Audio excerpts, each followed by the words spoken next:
লোকসভায় তৃণমূলকে হারানোর কথা এই জন্য ডক্টর ইসরার আহমেদ বলে একজন পাকিস্তানের অনেক বড় লেকচারার ছিলেন, মারা গেছেন, অনেক বড় স্কলার।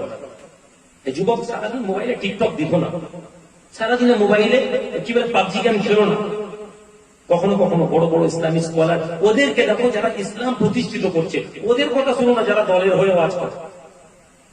ইসলাম প্রতিষ্ঠিত করার জন্য কিছু আলেম ওলামারা দুনিয়াতে আছেন এবং দুনিয়া থেকে চলে গেছে। তাদের মধ্যে ডক্টর ইসরার আহমেদকে শুনবে, বুঝতে পারবে ইসলামের জন্য আমাদের ভূমিকা কিছুই নেই। বলছি লোকসভায় তৃণমূলকে হারানোর কথা এই জন্য বলছি না যে তৃণমূল আমাকে পয়সা দেয়নি বলে তৃণমূলের উপরে হারাবো বলছি। তৃণমূলকে হারাতে চাইছি আদর্শের লড়াইয়ের জন্য। আপনি বলছেন বিজেপির হয়ে কাজ করছে, আপনি ভাবছেন কেন না আপনাকে কেউ বলেছে এই ভোটটা বিজেপির অস্তিত্বের লক্ষ্যের লড়াই। হে মুসলমান ছেলে, কোন ভোটটা তোমার অস্তিত্ব লক্ষ্যের লড়াই ভাই?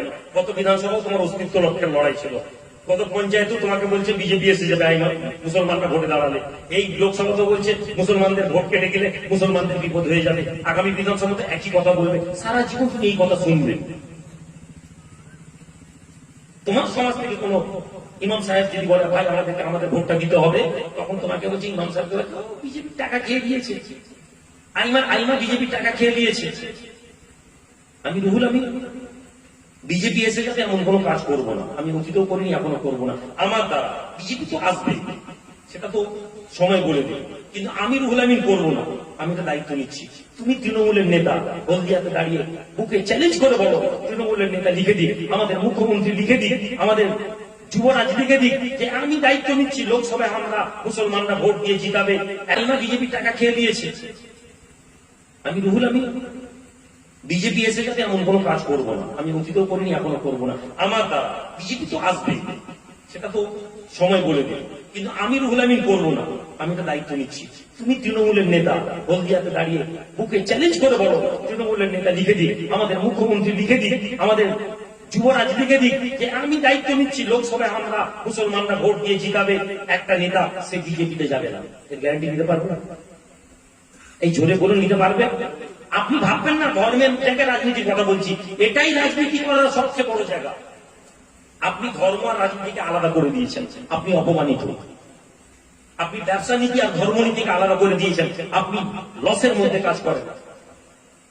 আপনি ব্যবসাটাকে মনে করছেন ব্যবসা আলাদা, ধর্ম আলাদা।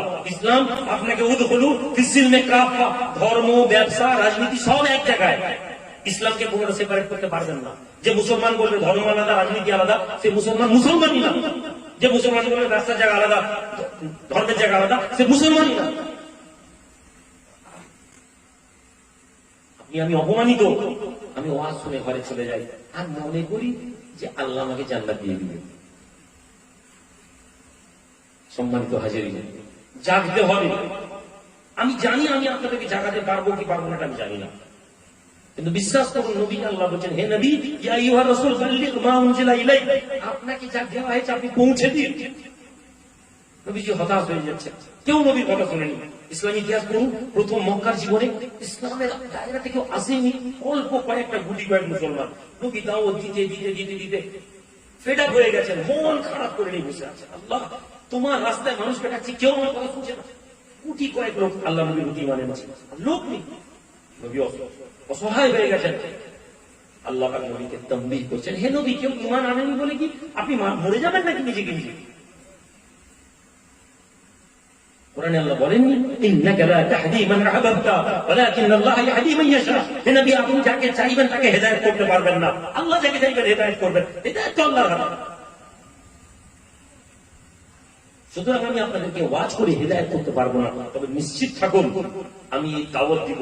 যদি আপনারা আমাকে না নেন, আপনি এরকম কথা শুনবেন না। আপনি শুনবেন এমন আলেম বহু পেয়ে যাবেন যারা বলবে এটা জান্নাতের বাগান। আপনি যদি চিল্লে সুবহানাল্লাহ বলছেন, অনেক লোক বলবে ভাই মসজিদে চলে যাও পুরো কামিয়াব হয়ে যাবে। কিন্তু এর মাঝে একটা লোক থাকবে যারা আপনাকে এটা বলবে যে আপনার অধিকার পেতে হবে, অধিকার পাওয়ার জন্য আপনার নেতা তৈরি করতে হবে। রাসূলুল্লাহ বলেছেন 3 জন মুসলমান যদি থাকে তার মধ্যে একজন নেতা বানাবে, আর একটা গোটা সমাজের মধ্যে মুসলমানের একটা নেতা। আপনার এলাকায় আপনার ইমাম সাহেবকে আপনাকে মান্যতা দিতে হবে, ইমাম বয়সে ছোট হতে পারে, ইমামের কথা শুনতে হবে, ইমামদেরকে মেম্বারে দাঁড়িয়ে হুকুমতের কথা বলতে হবে, অন্যায়ের বিরুদ্ধে বলতে হবে, মুসলমানদের অধিকারের কথা বলতে হবে। ইমাম সাহেব মসজিদে উঠে খালি নামাজ পড়ুন যারা কোনো কথা বললে ইসলামের হক আদা হবে না, ইমামরা ধরা পড়বে। 500 টাকা 5000 টাকা ভাতার বিনিময়ে যদি ইমামরা বলে যে না বিজেপিকে আটকা, তারও হিসাবে হবে। সুতরাং ভাই দীর্ঘায়িত আলোচনা করবো না, তাবারুক হয়ে গেছে জি লিয়াজ, আমি দোয়া চেয়ে দিব।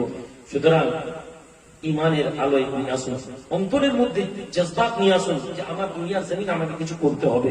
আপনি জানেন না মুসা নবীকে আল্লাহ বলবেন মুসা আমার জন্য কি এনেছো? মুসা নবী বলবেন আল্লাহ আমি আপনার জন্য নামাজ এনেছি। আল্লাহ বলবেন তুমি তোমার জন্য এনেছো। মুসা আমার জন্য কি এনেছো? আল্লাহ আমি আপনার জন্য রোজা রেখেছি। মুসা তোমাকে আজকে কিয়ামতের দিনে তোমার রোদের তাপ তোমাকে হেফাজত করবে। মুসা আমার জন্য কি এনেছো? আল্লাহ আমি একটা করে বলবেন ইবাদতের কথা। আল্লাহ বলবেন তুমি তোমার জন্য তোমার। আল্লাহ নবী দয়ার নবী নূর নবী রাসূল নবী বলেন ইয়া রাসূলুল্লাহ, আল্লাহ নবী বলেন মুসা নবী বলবেন হে রব্বি আল্লাহ, দুনিয়ার জমিনে আমি আপনার জন্য আর কি করতে পারতাম?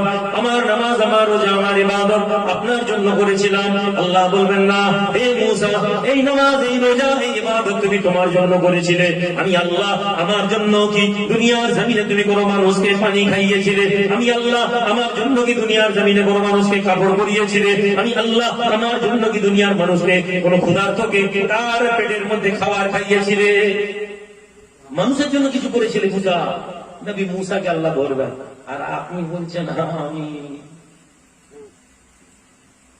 হুজুরের দরবারে গিয়ে জিকিরের ফয়েজ নিয়ে নিয়েছি।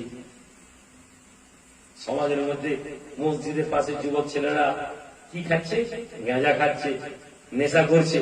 আপনি মুখে মসজিদে ঢুকে যাচ্ছেন। আপনি মনে করছেন আপনি অনেক বড় ইমানদার।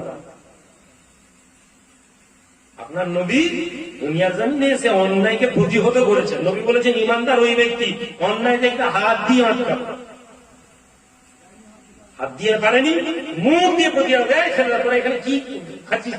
মসজিদে গিয়ে 4 জন ছেলেকে বলে ছেলেগুলো রাস্তার ধারে বসে গাঁজা টানে, বিড়ি টানে, সিগারেট টানে, নেশা করে আমাদের এলাকার পরিবেশ নষ্ট। চলো চলো,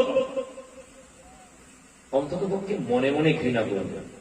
আপনি মনে মনেও ঘৃণা করেন না, আপনি না হুজুর করি তো, জি না হুজুর, আপনি মনে মনে ঘৃণা করেন। ভাবেন ওই যুবক ছেলেকে যখন আপনার দরকার হয়, এলাকার একটা জায়গা দিয়ে গন্ডগোল করছে, ওই যুবকগুলো গিয়ে ভাই বাবু দেখতো পাশের পাড়ার ছেলেগুলো এসে ডিস্টার্ব করছে, একটু তোরা কি আমাকে একটু দেখে দিত বাবা, তোদের ক্লাবে আমি 1000 টাকা 2000 টাকা দিব। তাহলে আপনি ঘৃণা করেননি ওদেরকে। সুতরাং আপনি ঈমান নিয়ে আবার বসুন।